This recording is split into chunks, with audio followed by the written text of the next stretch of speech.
So the November Art Snacks box came in the mail last week, and I wanted to get immediately to painting with my supplies. I'm not sponsored in any way. This is just a lot more fun for me to experiment like this than it is just to do swatches, though I will swatch out the products for you. It's always interesting doing these subscription boxes because aside from October, when I can expect ink for Inktober, I never really know what to expect.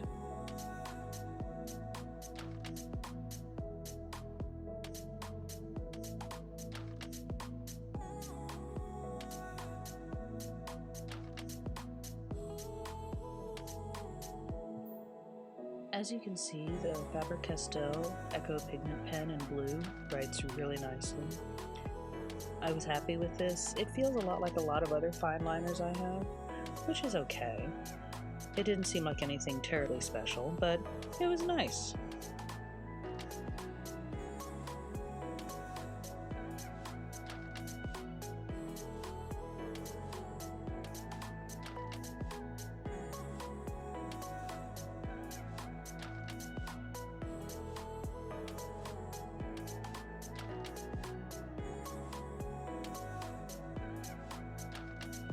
This zebra brush pen was pretty cool. It's a metallic purple, and purple is one of my favorite colors. I can get a fairly thin line and then a fairly thick line, so this would be good for calligraphers. It's a nice pen. I think it's about the same as my Tombow dual brush pens.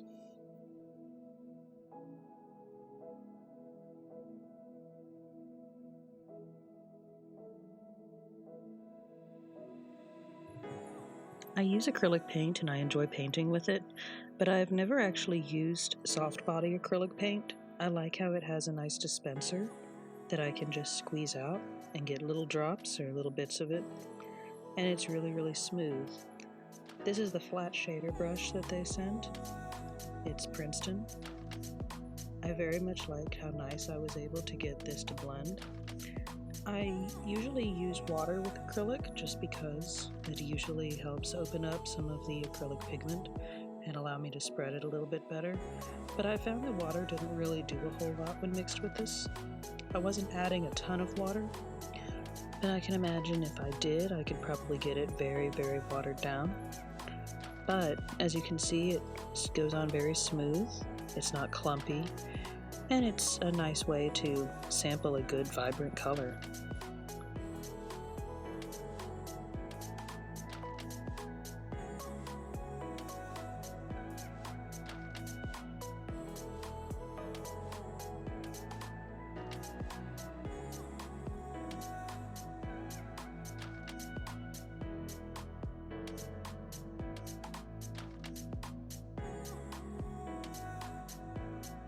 One of the other products I ordered from Art Snacks is this nice Liquitex muted turquoise acrylic ink. I've never used acrylic inks before, but I've watched artists like Marini, the author of the Batman Dark Prince Charming comic book, use acrylic inks often on his inking and coloring when he's creating his comic book panels. And so I wanted to try them out for a while. They had a sale on this, so I ordered it.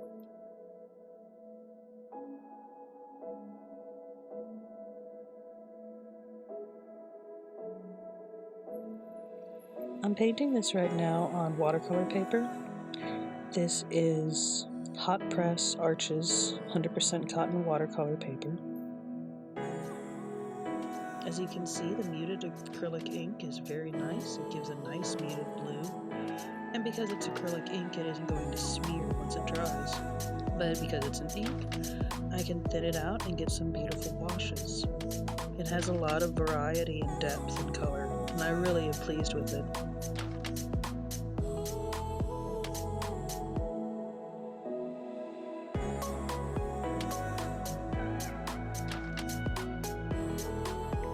I did all my painting with this flat shader brush, and then I went back in and used my Faber-Castell Echo pen to do some line work. Then I went back with the Zebra metallic brush pen and added to that. I found with the metallic brush pen I could go back with some water and I could actually paint with it.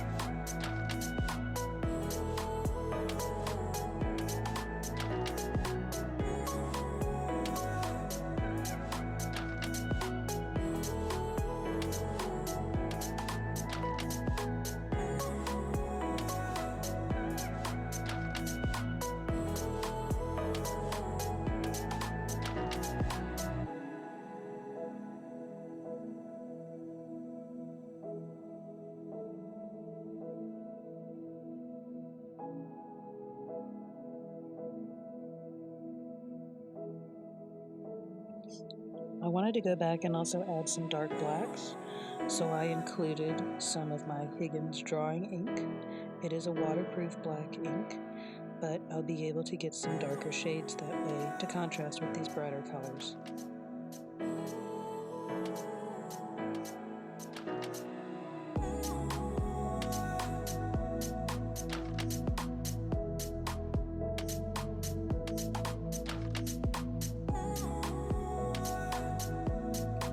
The Liquitex soft body acrylic was very smooth. As you can see, I was able to get some nice coverage in the background, and it was nice to not have to transfer to a palette. I could squeeze it directly onto the page and then smooth it out. This felt a lot less wasteful when it comes to product.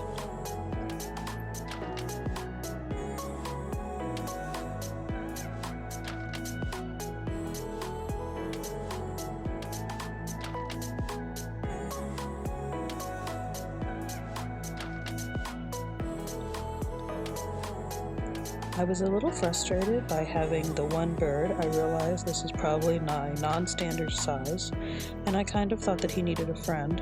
So I went ahead and added in this other crow. I'm not sure if I like the way that he turned out, but I think that they make a better team than they do solo. These products are pretty nice. There's a lot that I would never have bought normally, but I'm interested in. The fine liners and pens are okay, but where it really shines is in the shader brush and in the soft body acrylic paint. The brush pen was also nice because it could be very versatile in terms of painting, but also in terms of actually just drawing with the pen. I had a really good time with these products. If you like what you see here, please consider subscribing to my channel. Follow me on Instagram, Facebook, or Twitter. And you could even support me on Patreon. Thank you to all my patrons. Y'all make everything possible. Stay spooky, and I'll see you later.